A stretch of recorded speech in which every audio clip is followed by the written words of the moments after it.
Hello everyone and welcome back to my channel Edmond Mindanos at another GCash settings tutorial. Ang pag-uusapan natin at i-guide ko kayo on how to enable or turn on biometrics login on your GCash applications.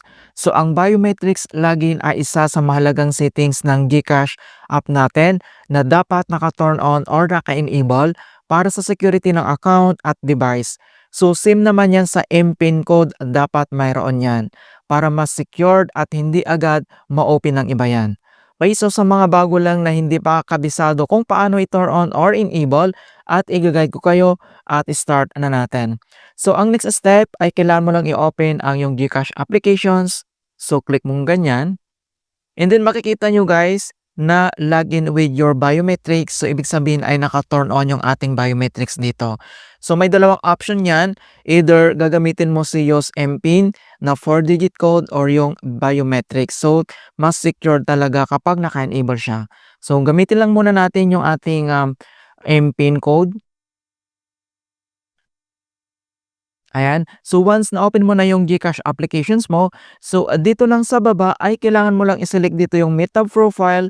Dito lang sa bottom right corner, makikita mo dito yung profile yan. So kailangan mo lang yan i-click.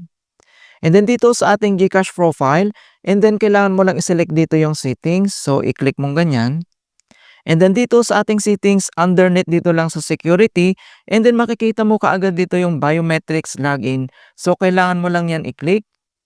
And then makikita mo na kaagad dito yung biometrics login. So dito lang sa left side corner, makikita mo dito yung enable biometrics login.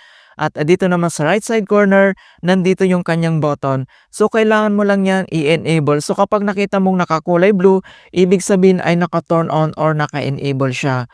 So mas maganda talaga na naka-enable tong biometrics login mga kaibigan para mas secured yung ating account. Ayan, so kapag clinic mo dito yung enable biometrics and then mag-pop up lang dito yung kailangan mong i-scan yung fingerprints natin. Ayan dito. So kailangan mo lang i-tap dito sa screen para ma-register po siya and then may enable ka agad yan. Okay? So ganun lang po kasimple mga kaibigan kung paano tayo mag-turn on or mag-enable ng biometrics login sa ating GCash. In hope na nakapagbigay ako ng konting kaalaman at guide tungkol sa GCash feature settings. Thank you guys and see you in my next tutorials.